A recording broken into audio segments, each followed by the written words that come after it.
Historia. But at the table of brotherhood, I have a dream. Pero das ist empor.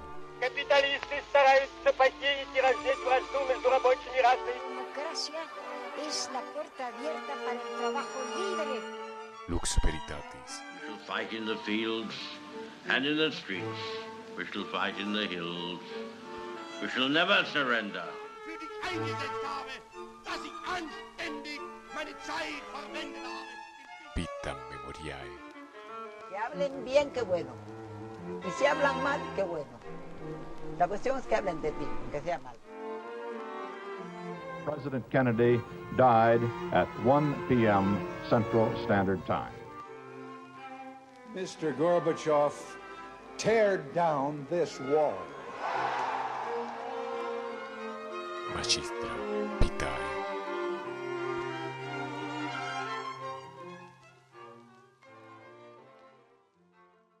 Bienvenidos a Magistra Vitae. Este relato está dividido en dos partes y lo vas a poder escuchar, como siempre, en todas las plataformas digitales. Vamos a viajar en el tiempo al México de 1864. Esta es una historia de antagonismos, de sueños, de ambición. Todo sucedió en 3 años, pero para sus protagonistas definió la vida entera. Es una historia de traición, de amor, de locura, de veneno y de muerte. Esto es Maximiliano y Carlota, el imperio ilusorio. Entre 1864 y 1867, en México se impuso una monarquía encabezada por el archiduque Fernando Maximiliano de Habsburgo y Carlota Amalia de Bélgica. Los hechos que siguieron al desembarco de estos jóvenes príncipes se desenvolvieron como una obra de teatro, o más bien de títeres, aunque los que movían los hilos se escondían en las sombras. Y ellos se dieron cuenta cuando ya era demasiado tarde. Pero para poder entender qué pasó y los por qué, es necesario que hablemos del contexto histórico previo y de las circunstancias que llevaron a nuestros protagonistas a proclamarse emperadores de México. Vayamos juntos al pasado y miremos a vuelo de pájaro la caótica e inestable situación política que tenía el país desangrándose en luchas intestinas. Hagamos una síntesis express para poder entender un proceso muy complejo. Después de la independencia de 1821 y luego del periodo de 10 meses en que Agustín Iturbide, un oportunista militar mexicano que pasó de realista a independentista y que luego se declaró emperador de México, empezó de manera encarnizada la lucha entre liberales y conservadores. En 1835, Texas, repleta de colonos protestantes de Estados Unidos, se declara independiente de México. El general Santa Anna fue a pelear, perdió y terminó en Washington firmando la independencia de Texas a cambio de su vida. Fue odiado por todos los mexicanos. En 1838, los franceses bloqueaban Veracruz y se da la llamada Guerra de los Pasteles, una maniobra muy habitual de las potencias europeas que buscaban cualquier incidente menor para tener una excusa de invasión o chantaje. En este caso, era un pastelero que dijo que lo habían tratado mal. Lo mismo hicieron y al mismo tiempo en Buenos Aires con el bloqueo a la ciudad, amparándose bajo la excusa de un connacional ofendido por ser obligado a hacer el servicio militar. Y lo mismo hizo Francia en Argelia en 1827, cuando el líder de ese país golpeó con un abanico al embajador francés, comenzando con este evento la guerra y la ocupación definitiva. Durante el bloqueo francés en México, Santa Anna vio la oportunidad de redimirse, peleó, perdió una pierna y entonces pasó a ser el héroe del momento. Así fue que intermitentemente este hombre ocupó la presidencia una y otra vez hasta que en 1848 México perdió la mitad del territorio ante Estados Unidos en la guerra por la anexión de Texas a ese país. México, extenuado de luchas, buscó ganar algo de estabilidad, pero estaba minado de guerrillas y facciones. Es cuando emerge un hombre distinto. Se trata del indio Benito Juárez, que regresa de su exilio en Nueva Orleans.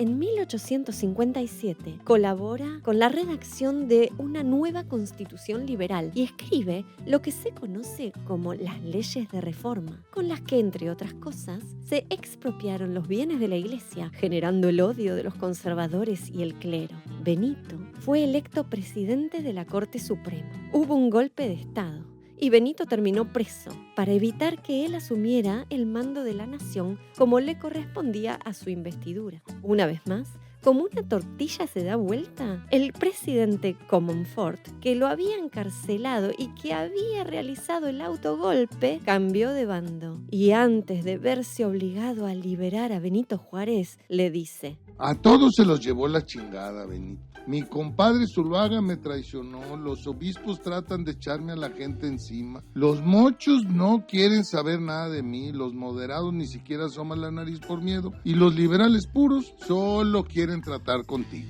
Y luego empezó el caos. Benito Juárez es nombrado presidente de la nación, pero comienza una anarquía y la guerra interna contra los conservadores. Se dispone a formar un gobierno que es atacado permanentemente y encima, después de tanta guerra, no tiene un centavo disponible, lo que lo lleva a ordenar el cese de pago de toda la deuda extranjera, generando la excusa perfecta para Inglaterra, España y Francia a mandar tropas a México e intervenir el país. Pero solo los franceses avanzaron en la ocupación, que era el real objetivo del gobierno de Napoleón III. Y ahora sí, que suene la música, porque este es el momento en que nuestro protagonista, el archiduque Maximiliano de Habsburgo, sube al escenario en medio de una dudosa ovación. Rubio, de ojos azules, 1,85 m de altura, el hermano menor de Francisco José, el emperador del Imperio Austríaco, es el preferido de su madre, la archiduquesa Sofía, de quien los chismes decían que había tenido una relación amorosa con el único hijo de Napoleón Bonaparte, que se crió en la corte austríaca y a quien ella cuidó hasta el día de su muerte por tuberculosis. Las malas lenguas decían que Maximiliano era hijo de esta relación extramatrimonial. Si eso es o no cierto, nunca lo sabremos. Pero en todo caso, la sangre de Maximiliano no puede haber sido más distinta en esencia a la de su flemática y aburrida familia austríaca, y especialmente a la de su hermano. Por tensiones con él, Maximiliano se alejó de la corte y como comandante en jefe de la Marina austríaca se dedicó a hacer lo que más le gustaba: viajar. A los 22 años recorrió Medio Oriente, Grecia, Italia, España, Portugal y todos los lugares imaginables. Era exquisitamente culto. Hablaba francés, húngaro, italiano, inglés, español. No pasaba delante de un espejo sin mirarse y retocarse el traje. Era distinguido, inteligente y tenía un carácter ardiente. Exageraba cuando hablaba, embellecía todo lo que decía. A veces era ofensivo e insolente. Presumía de conocer a la perfección la etiqueta de la corte. Era generoso y muy seductor. Le encantaba hacer bromas pesadas, pellizcaba, se reía de sus amigos. En las memorias que escribió de sus viajes, dijo: Italia es un delicioso soneto cantado por labios suaves. Es un poema de pasión y amor mágico, de un corazón salvaje y ardiente. Si yo fuera un napolitano, viviría aquí en el sol de Capri. Los habitantes son frescos y bellos. En el brillo de sus ojos oscuros veo pasión. Además, tienen las mejores dentaduras que uno haya visto. No hay museo que no visite y crítica que no haga, ya que es un experto en arte. En la Galería del Uffizi en Florencia comenta: prefiero no hablar de la escuela pictórica francesa, con sus firuletes afectados y artificialidad. Los ignoraré. Cuando regresa de sus viajes, se entusiasma con la construcción de su propio castillo, Miramare, cerca de Trieste. Está fascinado con el proyecto y cada día que pasa lo modifica para hacerlo más grande y magnificente. Maximiliano gasta plata que no tiene y entonces sale de gira de nuevo, pero esta vez a buscar una esposa y una buena dote. Su viaje lo deposita en Bélgica, donde hace una visita oficial, cautivando a todos con su encanto, y especialmente a la hija del rey Leopoldo, María Carlota Amelia Victoria. es la princesa más hermosa del momento, nieta de Luis Felipe, rey de Francia. Su madre murió cuando ella tenía apenas 10 años, cosa que marcó en su semblante una expresión de eterna nostalgia. Su padre decidió educarla junto a sus hermanos varones. Aprendió todo con gran rapidez. Sabía de economía, geografía, táctica militar, oratoria, idiomas. Cada vez que podía, viajaba a Inglaterra para ver a su abuela, de quien era muy apegada. Carlota era una excelente amazona y brillaba por su belleza de ojos y pelo castaño. Su nivel de instrucción es inédito entre las mujeres de su época, incluso las de su rango. Después de conocerla, Max escribió sus impresiones como si estuviera imaginando un cuadro en el que ella era un complemento a su figura. Ella es bajita y yo alto, como debe ser. Ella es morena y yo soy rubio, un buen detalle también. Ella es muy inteligente, lo que no deja de ser un fastidio, pero sin duda saldré airoso. Carlota, que se había enamorado perdidamente del archiduque rubio, rechazó una propuesta matrimonial que la hubiera convertido en reina de Portugal en el acto, para decirle a su padre que el elegido era Max. Las negociaciones entre el rey de Bélgica y el archiduque son a capa y espada. El joven pide cada vez más dinero. Le escribe a su hermano el emperador diciéndole que se jactaría de sacarle todo lo posible al viejo rey avaro. Finalmente, el rey de los belgas entrega todo lo que le piden con tal de ver a su hija feliz y sacarse a Maximiliano de encima por un buen rato. El casamiento se hace con toda la pompa en Bruselas, el 27 de julio de 1857. El vestido de la novia es espectacular, cubierto de rosas bordadas en hilos de plata. Sus joyas son comentadas en los periódicos de toda Europa. Ella tenía 17 años y Maximiliano 25. A la boda asiste el mejor y más íntimo amigo de Max, el conde de von Belz, quien se crió junto a él en el Palacio de Schönbrunn, en Viena, y de quien los chismes históricos endilgarán ser mucho más que un amigo. En la noche de bodas comienza la historia secreta de esta pareja, que no es tema menor, porque determinó actos de gobierno que los taparon de problemas tiempo después. Pero volvamos junto a ellos, a esa noche muy significativa y fuera de lo común que fue la noche de bodas. Leopoldo, el hermano de Carlota, escribía sobre lo que a su juicio ya había comenzado muy mal. La abuela le había hablado a Carlota de los deberes del matrimonio y la operación natural de este acto. Según su marido, Carlota se mostró muy razonable. Simplemente, mi hermana estaba muy desconcertada y no paraba de repetir: esto es sorprendente, estoy muy sorprendida. Huelga decir que pasaron una noche malísima. A la mañana siguiente, Carlota se veía cansada, o lo que es peor, resignada, según cuentan todos los testigos. Debían ir a Viena a saludar a la imperial familia austríaca. Carlota lloraba desconsolada en brazos de su padre. La abuela no sabía qué hacer ni cómo reaccionar. Maximiliano, para sorpresa de todos, también lloraba a moco tendido. ¿Qué pasaba en este nuevo matrimonio que, supuestamente consumado, en vez de entusiasmo y felicidad, parecía pesar sobre sus hombros como un profundo desencanto? El padre de Carlota exigió a Francisco José que a su yerno se le diera una posición digna de su hija. No quería verla al lado de un desocupado, por más archiduque que fuera. Y el emperador le consiguió a su hermano un trabajito.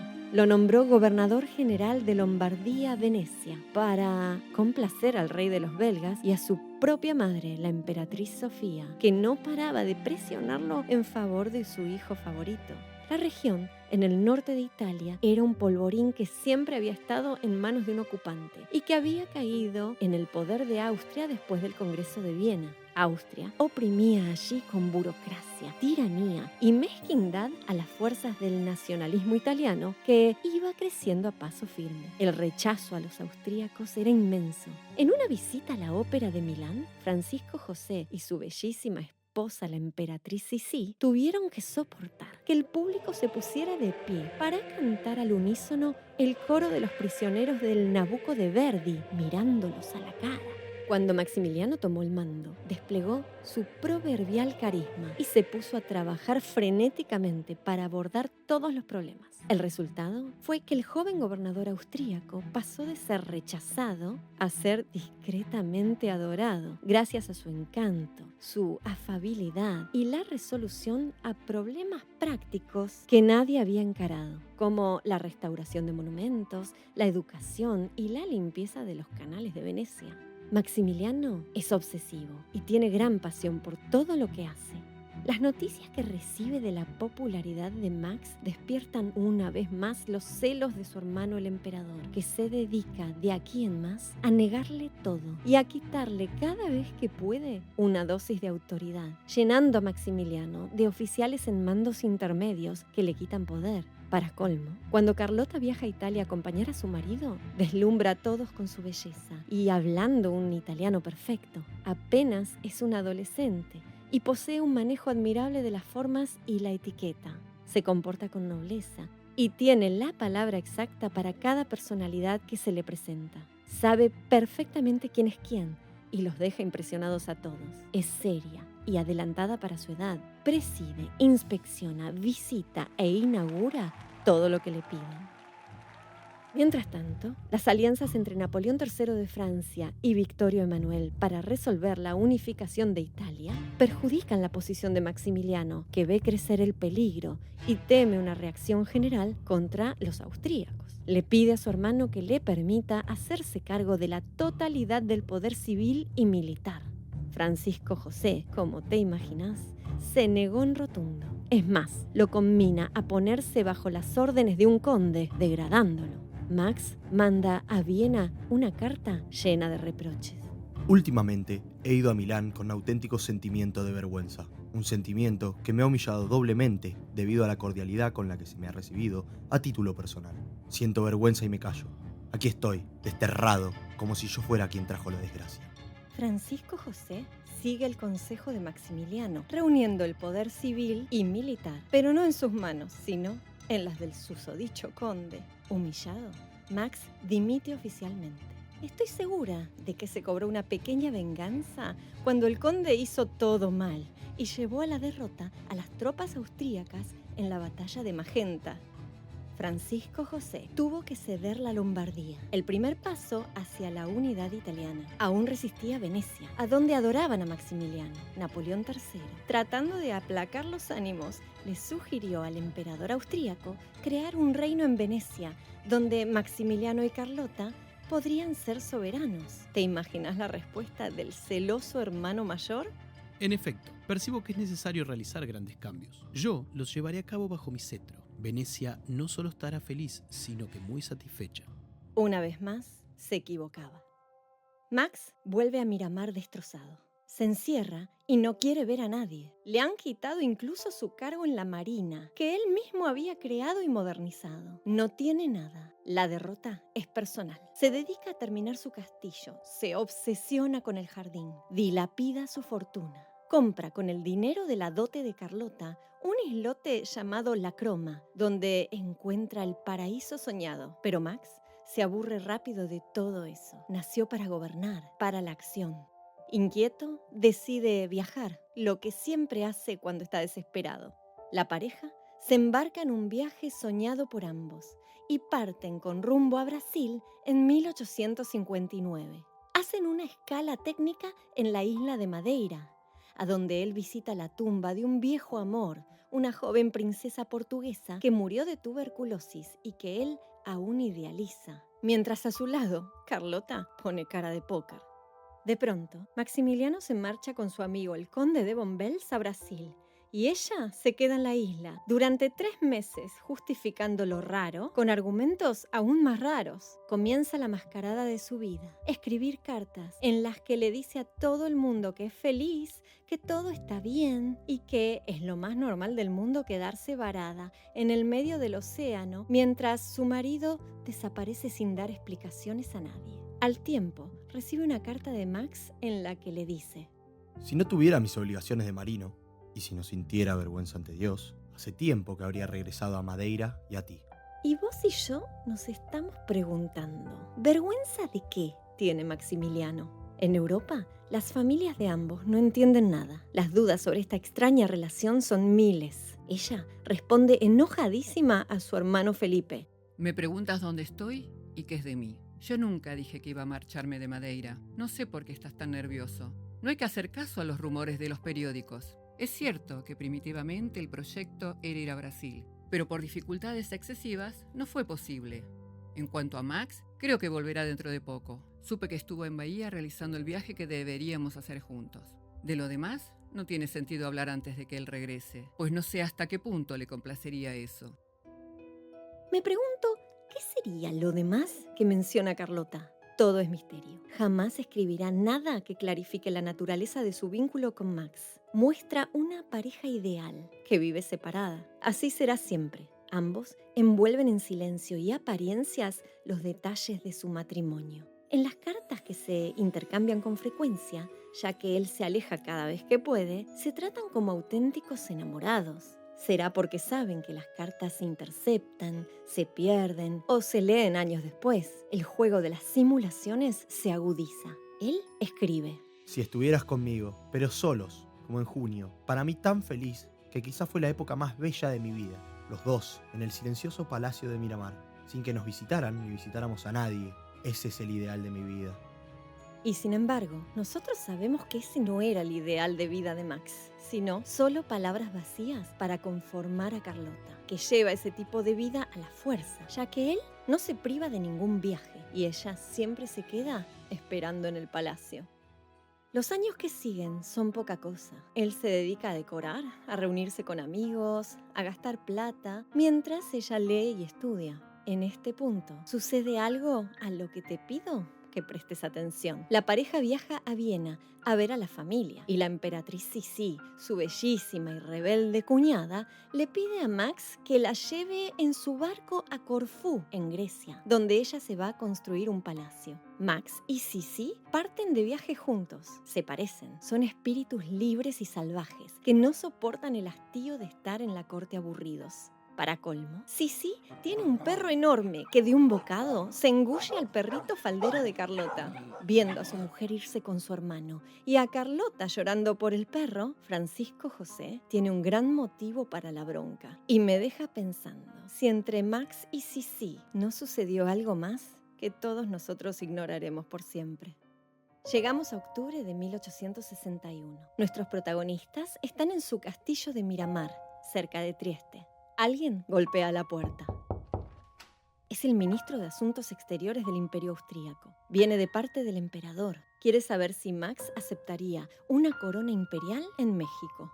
Podemos imaginar a Maximiliano y Carlota con los ojos como platos. En Viena, Francisco José sonríe. Aunque no le gusta la idea de verlo elevado a su mismo rango de emperador, le encanta la idea de despachar lejos a su hermano. La madre de ambos, Sofía, harta de las peleas, intercede a favor del hijo favorito. El retorcido proyecto había nacido en la mente de Napoleón III y su esposa, Eugenia de Montijo. El presidente mexicano, Benito Juárez, estaba pasando terribles dificultades políticas y no pagaba sus deudas. José Hidalgo, un antiguo embajador mexicano que estaba en París, se ocupó de entusiasmar al emperador de los franceses, hablándole de las infinitas riquezas que tenía México y la posibilidad concreta de poner un pie en América y de tener la influencia avasallante de Estados Unidos.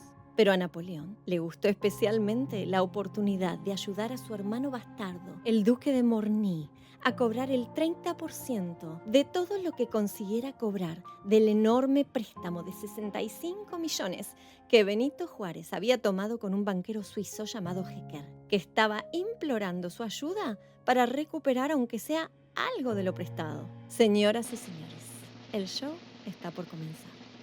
El Papa mandó decir que bendecía el proyecto, siempre y cuando Max honrara a la Iglesia y sus intereses y recuperara las propiedades que el liberal Benito Juárez le había confiscado. Napoleón III manda misivas prometiendo mucho dinero y gran cantidad de tropas. Ya tiene soldados en México y con esta alternativa piensa conseguir un gobierno títere que haga lo que él dispone para sacar la mayor ganancia posible en recursos de todo tipo. Benito Juárez se ve obligado a salir de la Ciudad de México y comienza su gobierno errante. En Miramar aparece un grupo de conservadores mexicanos, unas personalidades notables, con el ofrecimiento formal y un portafolio lleno de papeles de fantasía. Juran que los mexicanos en su totalidad solo desean una cosa: una monarquía que esté por encima de las facciones y que ponga orden en el país. Muestran a Max un plebiscito falso, con firmas de 11.000 mexicanos pidiendo por su nuevo emperador.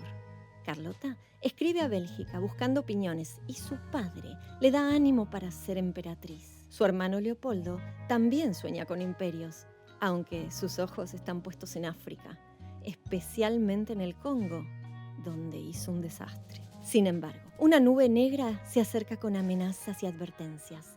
Estados Unidos está en plena guerra de secesión, pero no deja de ocuparse del tema mexicano. Declara oficialmente que una intervención europea y un príncipe serán inaceptables, y una gran ofensa a la doctrina Monroe, que enuncia que América es para los americanos. Y nosotros podríamos completar, bajo la estricta supervisión de Washington. Ante esta situación amenazante, la madre le dice a Max que no avance, que nada le debe a Napoleón. El general Prim de España, que acaba de llegar de Veracruz, les escribe informando que en México no hay sentimientos monárquicos ni nobleza secular y que los republicanos son mayoría. En otras palabras, les advierte que esto es una gran estafa. En cambio, Eugenia, la mujer de Napoleón III, le dice el 7 de junio de 1862 a Carlota que ya han entrado en la Ciudad de México 7.000 soldados franceses, que el país está bajo su control y que ellos son aclamados por todos. Maximiliano y Carlota ya están estudiando español, geografía e historia de México. En 1864, Francisco José convoca a su hermano menor a la corte. Hay mucho que hablar. Le hace 1000 advertencias, ya que su madre ahora cambió de opinión y no quiere la peligrosa aventura mexicana. ¿Podría Maximiliano considerar un trono en Grecia? La abuela de Carlota, desde Inglaterra, le dice lo mismo y ella le responde obstinada. Cuando se siente la posibilidad y la capacidad de realizar una gran tarea, sería pisotear la propia conciencia y negarse a cumplir el deber para con Dios. Poco tiempo después, la visita. María Amelia de Orleans rompe en llanto y les ruega a los dos que desistan de México. Maximiliano también llora, mientras Carlota permanece impasible, mostrando que en esta pareja las cosas suelen ser al revés de lo esperado por todos. Se despiden de la abuela en crisis, que no para de gritar. ¡Los matarán! ¡Los matarán! La suerte está echada. Los archiduques ociosos están decididos a ser emperadores activos. Su hermano lo intima a firmar el pacto de familia, una renuncia a su herencia familiar, a sus derechos sucesorios al trono austríaco para él y sus descendientes. Maximiliano queda en shock. Después de un tiempo de depresión, se siente entre la espada y la pared y firma las condiciones que le impone Francisco José, perdiendo su lugar de sucesor a la corona austríaca. Recibe una carta de Napoleón III, instándolo a no demorarse más y partir de inmediato hacia México. Maximiliano se encerró durante 3 días sin hablar con nadie.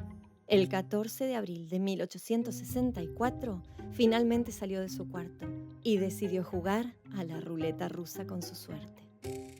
A bordo de su adorada fragata Novara, con la que había recorrido el mundo, saludaron a todos los italianos que se acercaron a Miramar a mostrarle a la pareja su genuino afecto.